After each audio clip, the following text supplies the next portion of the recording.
On Sunday, July 13th, 2025, at about 4:30 p.m. London time, Nigeria lost a former president. But this wasn't just any death. This was a death that exposed the devastating reality of a nation's broken healthcare system. Muhammadu Buhari, the man who ruled Nigeria for a combined total of nearly 12 years across three different tenures, first as a military head of state from 1983 to 1985, and then as a democratically elected president from 2015 to 2023, died not in the country he governed, but in a London hospital 6,000 kilometers away from home. The irony: this is the same man who, during his presidency, repeatedly promised to fix Nigeria's healthcare system, yet when his own life hung in the balance, he couldn't trust the hospitals he was supposed to improve. This is the story of three tenures and zero hospitals. This is the story of how Nigeria's leaders have consistently failed their people, even as they seek the best medical care abroad. Nigeria's former president and one-time military ruler Muhammadu Buhari died at a hospital in London at the age of 82. According to his former spokesman, Garba Shehu, he died of leukemia, ending a prolonged battle with illness that had seen him make numerous trips to the same London clinic.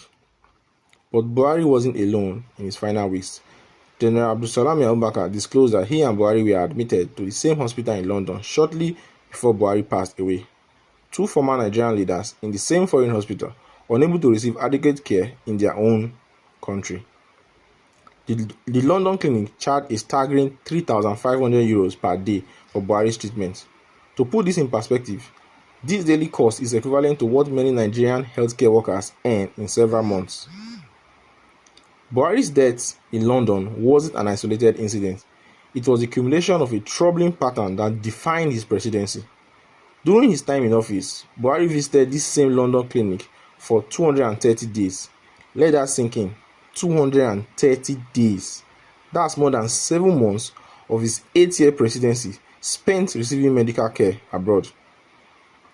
In total, Buhari undertook 84 trips to 40 countries during his tenure in office. Why not all were medical trips?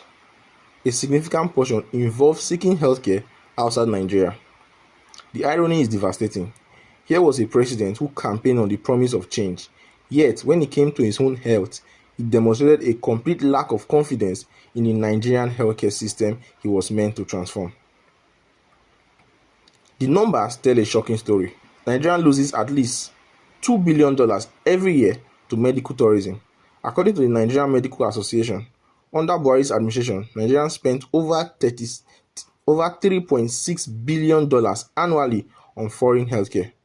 Think about this: $3.6 billion every single year flowing out of Nigeria's economy, money that could have been invested in building world-class hospitals, training doctors, and purchasing modern medical equipment. Instead, this money went to foreign healthcare systems while Nigeria's own medical infrastructure crumbled. Buhari's healthcare bill in the London clinic reportedly reached a staggering €3,000 per day. That's roughly 6 million naira. His former spokesman, Femi Adesina, defended this expense, claiming Buhari would have died long ago if treated in Nigerian hospitals. But as critics have pointed out, this defense only highlights the failure. If Nigerian hospitals were so inadequate that they couldn't treat the president, what hope does the ordinary citizen have? Buhari's relationship with Nigeria's healthcare crisis spanned decades. Ironically, the dead state of the health system was cited as one of the reasons for the 1985 coup that overthrew General Muhammadu Buhari during his first tenure as military head of state. Even when healthcare was a national crisis,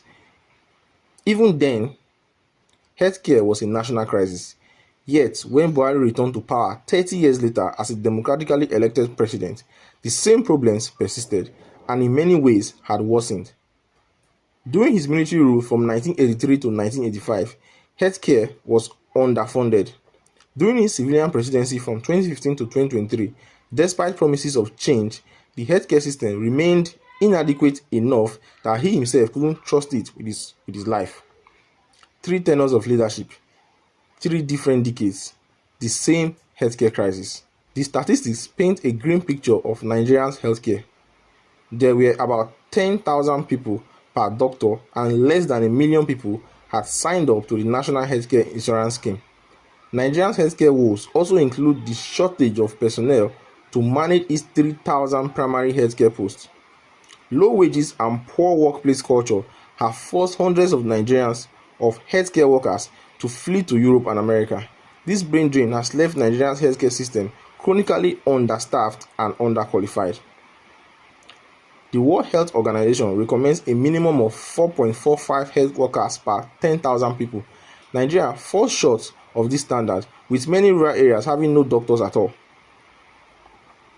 The medical community hasn't been silent about this crisis. The Nigerian Medical Association, the Medical and Dental Consultants Association of Nigeria, and the Nigerian Association of Resident Doctors have consistently criticized political leaders for seeking medical treatment abroad. Dr. Uyilawa Okusai, president of the Nigerian Association of Resident Doctors, captured the frustration perfectly when he said, "It was ironical that Nigeria was advocating universal health coverage while the country's leadership are not patronizing the facilities that you have. You are telling people to come and buy something, and you are not taking those things that you are selling."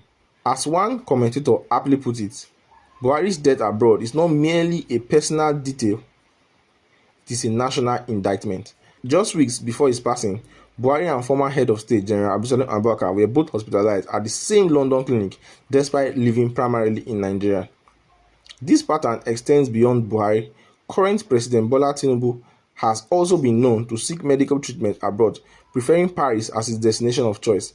At this point, as critics have noted, we might as well declare London or Paris as the official healthcare capital of Nigerian political elite.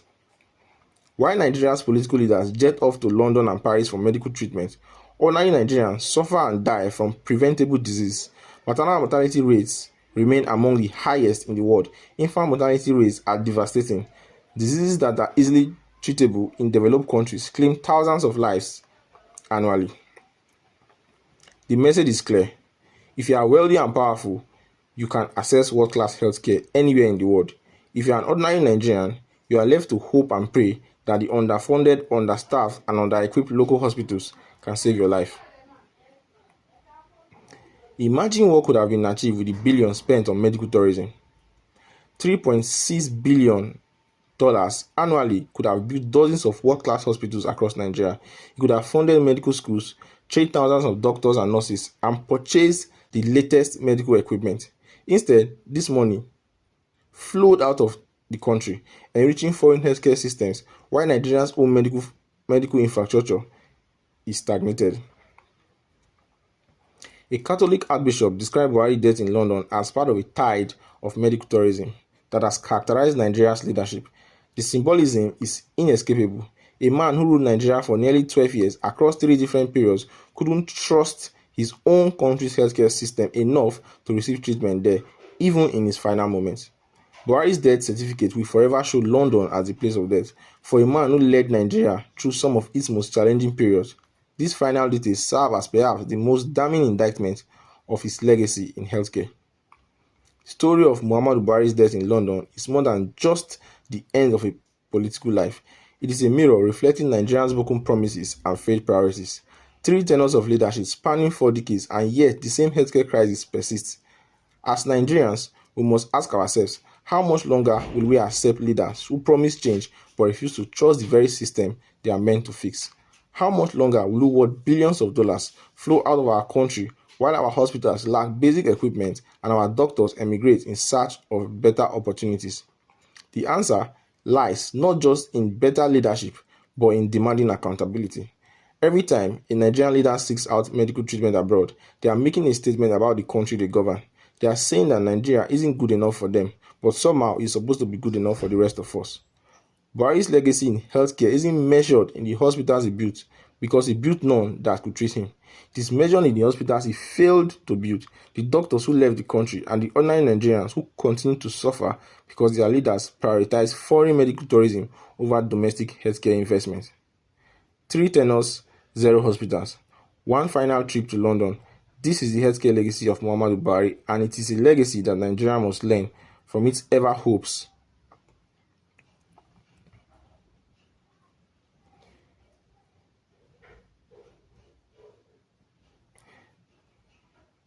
Let me not even get started with the numerous strikes that is frequently embarked upon by doctors in Nigeria. I also suffered from these strikes because I lost a very dear family member during the period during the period.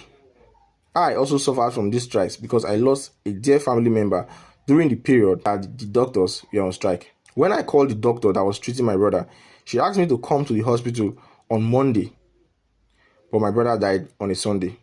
This tells you the story of numerous Nigerians that have lost their loved ones simply because hospitals are sometimes on strike.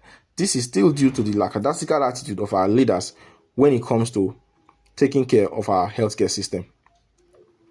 3 tenures, 0 hospitals, one final trip to London. This is the healthcare legacy of Muhammadu Buhari, and it is the legacy that Nigeria must learn from if it ever hopes to heal itself. The question now is, will Nigeria's next generation of leaders break this circle, or will they too end their lives in foreign hospitals, leaving behind the same legacy of neglect and broken promises? Only time and our collective demand for change will tell. Thank you very much for listening. See you soon.